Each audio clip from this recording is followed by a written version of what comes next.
बिस्मिल्लाहिर्रहमानिर्रहीम। अस्सलाम वालेकुम। एक्सरसाइज 3.3 है और क्वेश्चन नंबर 1 है इसका। उसमें है for R relation when find the following relations.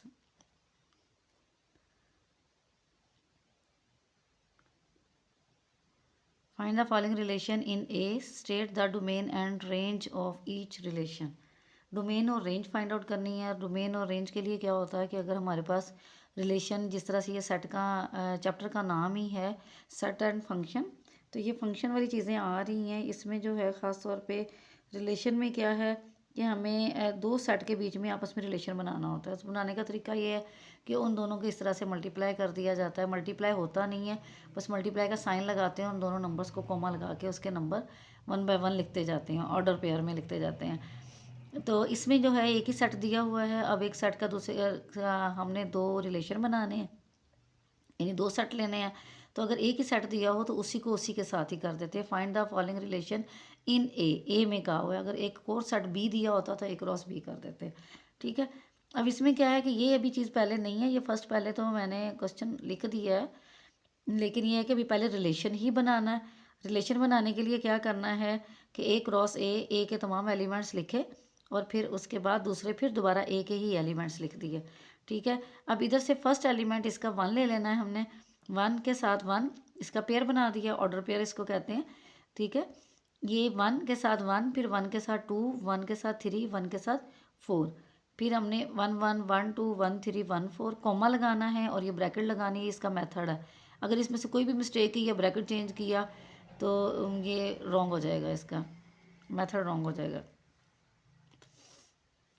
अब इसमें क्या है कि हमने 1 के साथ कर लिया, फिर उसके बाद 2 इधर से ले लें। 2 के साथ 1 है, 2 के साथ 2 है, फिर 2 के साथ 3 है, 2 के साथ 4 है, फिर 3 को ले लिया। 3 के साथ 1 3 2 3 3 3 4, फिर 4 के साथ 4 1 4 2 4 3 4 4। ठीक है।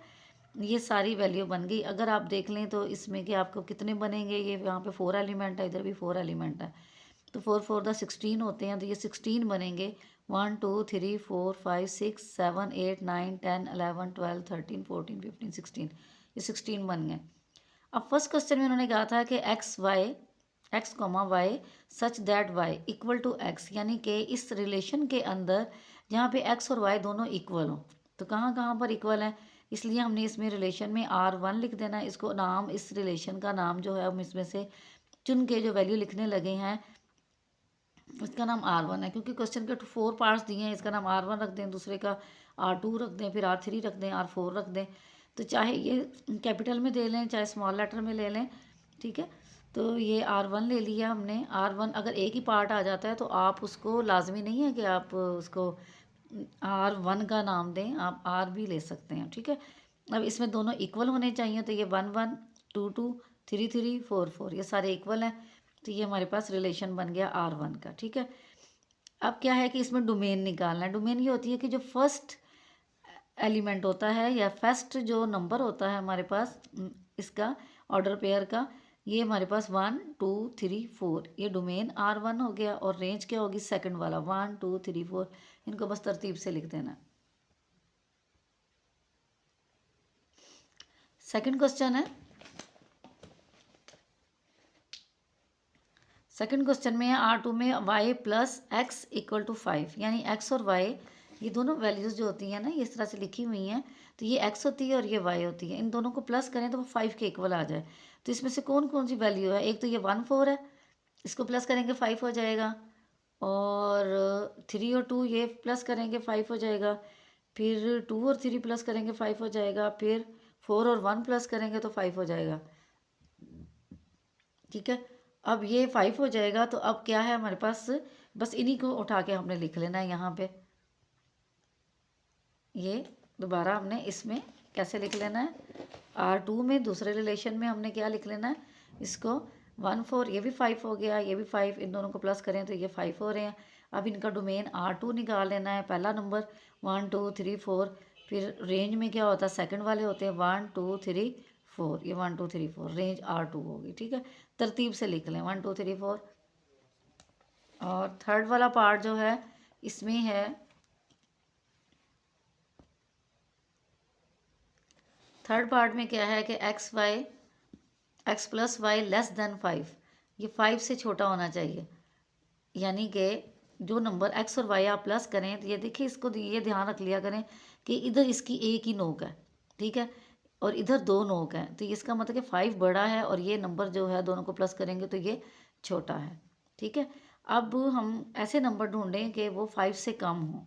अब 5 से कम वाले नंबर इधर देखें, ये भी 1 और 1 दोनों को प्लस करेंगे तो 2 आ जाएगा, ये भी 5 से छोटा है, ये भी 5 से छोटा है, इन दोनों को प्लस करके देख लें, 3 और 1 4, ये भी 5 से छोटा है और ये भी 5 से छोटा है, ठीक है, और ये 4 है, ये भी 5 से छोटा है, ये बड़ा हो जाएगा, ये भी बड़ा हो जाएगा, ये 5 से छोटा है, तो ये बड़ा हो रहा है, ये भी बड़ा है, ये भी बड़ा है, और ये 5 ही बन रहा है, ये भी नहीं, ये भी बड़ा हो रहा है, ये भी बड़ा, ये भी बड़ा, ठीक है।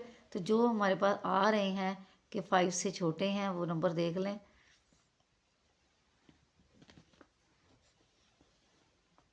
ये वाला क्वेश्चन है, तो इसमें हमारे पास 1 1 1 2 1 3 2 1 2 2 और 3 1 है, ठीक है। अब ये नंबर जो हमारे पास आ गए हैं, अब इसमें हम इनका डोमेन निकालें। 1 अगर 3 दफ़ा कोई 10 दफ़ा भी नंबर आ रहा है तो 1 टाइम ही लिखना है, क्योंकि वो सेट नहीं होता जिसमें रिपीटेड नंबर हो, ठीक है। तो ये 1 और फिर 2 और फिर 3, बस फर्स्ट नंबर में हमारे पास 1 2 3 है। रेंज में क्या है 1 2 3, इसमें भी 1 2 3 ही है, ठीक है। 4 वाला क्वेश्चन देखें। 4 वाले क्वेश्चन में है कि उन्होंने कहा कि x plus y is greater than 5, 5 से बड़े नंबर हो। अब जो नंबर पहले नहीं आए वो अब आ जाएंगे, इसमें रिलेशन में ही हमने देखने हैं।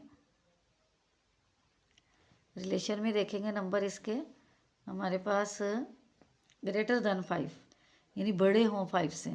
अब 5 से बड़े नंबर जो हैं, एक तो ये 2 4 ये वाला, ठीक है, ये तो 5 है ना, 5 नहीं लेना हमने, बड़े 5 6 हो गया, अच्छा ये भी 6 हो गया, ये भी आएगा, ये 7 हो गया, ये भी आ जाएगा, ये 6 हो गया, ये भी आ जाएगा, ये 7 हो गया, ये 8 हो गया, ये सारे नंबर इधर आ जाएंगे। ये देखें,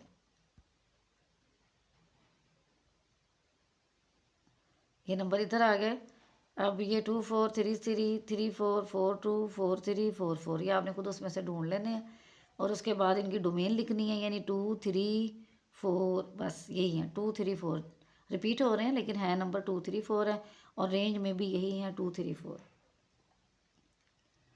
अच्छा, नेक्स्ट क्वेश्चन जो है वो क्वेश्चन नंबर 2 है, which of the following diagram represent function end of which type, किस टाइप का फंक्शन है। इसको चाहें तो आप मतलब कि डायग्राम को देख के ही बस उसके आगे नाम लिख दें, या फिर जो है इसको डिटेल से कर लें। अब इन्होंने फंक्शन बना के दिए हुए हैं। अब इसमें देखिए कि हमने एक ए सेट इसमें से देख के हमने सेट बना लेना, ये सेट ए है और ये सेट बी है, ठीक है। अब ये सेट ए और बी जो हैं, ये सेट में क्या है 1 2 3 1 2 3, और बी में क्या है ए बी सी डी, ठीक है। रिलेशन जो इनका बन रहा है वो क्या, उसके हिसाब से हमने रिलेशन को लिख लेंगे। 1 को ए, फिर 1 बी, 1 ए और 1 बी, फिर 2 सी, फिर 3 और डी, 3 और डी। ये मुझसे ये गलती हुई थी, ये गलत है, ये नहीं है रिलेशन ये वाला, तो इसमें ये हमारे पास आ रहे हैं, ठीक है। सिंस रेपिटेशन इन डोमेन, अब डोमेन में रेपिटेशन हो रही है, ठीक है। जब डोमेन में रेपिटेशन हो तो रिलेशन इज़ नॉट, तो वो फंक्शन ही नहीं बनता। डोमेन अगर रिपीट हो रहा हो ना तो वो फंक्शन ही नहीं बनता। पिछला क्वेश्चन तो बस उन्होंने डोमेन और रेंज निकालने को दिया था, वो आपने किया है। अब ये है कि इसमें उन्होंने पूछा है कि ये कौन सा वाला फंक्शन है, ये मैं आपको साथ ही समझा देती हूँ कि अगर ये इस तरह से हो कि डोमेन ही चेंज हो तो हमारे पास, यानी कि चेंज ना हो, सॉरी रिपीटेड हो, तो हमारे पास वो फंक्शन ही नहीं बनता, ये यहीं पे ख़त्म हो गया। Since repetition in domain so the relation is not a function, ठीक है। सेकंड को भी देख लेते हैं हम इसी तरह से कि इसका क्या बनता है, इसको देख लें। तो हमारे पास इसका सेकंड वाले का, अब क्या है कि हमने यहाँ पे इसकी कंडीशन लिख दी है, इधर देखें, हर एक का यूनिक जो है इमेज है, यानी कि ए 1 के साथ है, बी 3 के साथ है, और सी जो है वो 5 के साथ है। देखें, ये स्टेटमेंट लिख रही हो तो आप लिख सकते हैं कि for each element in first set there is a unique image in second set, so the relation is a function. Function है लेकिन उस फंक्शन का आपको नाम बताना पड़ेगा, वो कौन सा फंक्शन है, ठीक है। इसमें क्या है कि हमने अब क्या लिखेंगे, ए आपके पास क्या था, ए सेट जो था, ये देखिए ए सेट जो है वो क्या है, ए बी सी, और बी सेट क्या होगा 1 3 5, 2 सेट हो गए। ठीक है, अब क्या है कि जो रिलेशन इनका बनाया हमने वो देखें यूनिक रिलेशन है इनका, यानी कि सबका अलग अलग है। ए 1 के साथ आ गया, बी 3 आ गया और सी 5 आ गया। ए वन बी 3 और सी 5। तो इसकी हम डोमेन निकालेंगे तो ए बी सी आ जाएगा domain, A B C domain आ गया। इस ये ए के इक्वल है, डोमेन जो है वो ए के इक्वल होनी चाहिए, इक्वल टू ए। तो रेंज जो है वो क्या निकाली है 1 3 5, वो बी के इक्वल होगी। Since there is no repetition in second element of the order pair so the function is 1 1 and onto, इसको कहेंगे 1 1 एंड ऑन टू, और therefore the relation is bijective function, इसको bijective function भी कहेंगे, 1 1 भी कहेंगे और on to function भी कहेंगे। ठीक है, ये तीनों नाम इसी के हैं। अच्छा, जो इसके बाद थर्ड वाली है 1 2 3, इधर भी ए सेट पूरा बन रहा है 1 2 3, फिर है ए बी सी बन रहा है। रिलेशन देखें कि 1 ए 2 बी और 3 सी आ गया। The for each element in first set there is unique image in the second set, so the relation is a function. Function तो है, पहले तो आपने ये बताना ये फंक्शन है। ठीक है, अब फंक्शन कौन सा है, रिलेशन हमने ये बना दिया, दोनों सेट बन गए, ये रिलेशन आ गया इसका, यानी 1 ए 2 बी और 3 सी, ये आ गया रिलेशन। अब ये देखें इधर भी कोई रिपीट नहीं हो रही वैल्यू। ठीक है, और सबका यूनिक इमेज है। अब क्या है कि आपने इसकी डोमेन निकाली, तो डोमेन आई 1 2 3, और इसका ए सेट जो था वो भी 1 2 3 था। ठीक है, जो ए सेट था हमारे पास वो भी 1 2 3 था। अब ए के इक्वल आ गई, डोमेन इसकी ए के इक्वल आ गई है। ठीक है, और रेंज निकाली है ए बी सी, वो भी के इक्वल है। Since there is no repetition in second element of the order pair so the function is 1 1 onto, therefore the relation is bijective function. ये वैसा ही है जो हमने पिछला क्वेश्चन किया, सेकेंड और थर्ड एक जैसे हैं। ठीक है, अब फोर वाला देखें, इसमें थोड़ा सा चेंज है। उन्होंने कहा हुआ है, जो हमें डायग्राम में नज़र आ रही है, कि ए सेट अगर हम बनाते हैं एल एम एन, और बी सेट बनाते हैं X Y G. A set बनाया एल एम एन और बी सेट है एक्स वाई जी। अब पहले है for each element in the first set there is a unique image in second set, so the relation is a function. First वाले का repeat नहीं होना चाहिए, फर्स्ट वाला बार बार नहीं आना चाहिए। ठीक है, तो ये फंक्शन ज़रूर है, लेकिन उस फंक्शन का नाम अब बताना पड़ेगा हमें, कौन सा क्या नाम है उसका। क्या है कि फर्स्ट ए आपके पास एल एम एन था, फिर बी में आपके पास आ गया एक्स वाई जी। ठीक है, एक्स वाई जी रिलेशन में हमने बनाया। रिलेशन अब कैसे बनाएंगे, रिलेशन यहाँ से बनाते हैं। ये एल एक्स के साथ है, एम एक्स है, फिर एन जी है। ठीक है, एल एक्स एम एक्स और एन जी, वाई की बात ही नहीं हुई। ठीक है, वाई आया ही नहीं कहीं। तो हमने जब इसकी डोमेन निकाली तो एल एम एन इक्वल है किसके, ए सेट के, ए के इक्वल आ गया। ठीक है, ये एक तो इसकी बेट कंप्लीट हो गई।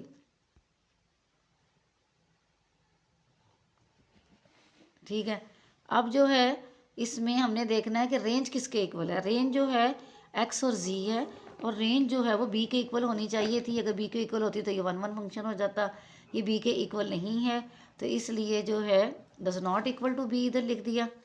ठीक है, does not equal to B since there is a repetition in the second element of the order pair so the function is not 1 1, therefore the relation is onto function.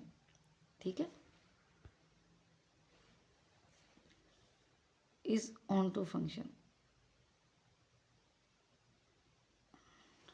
Sorry ये onto नहीं है, ये इन to होगा।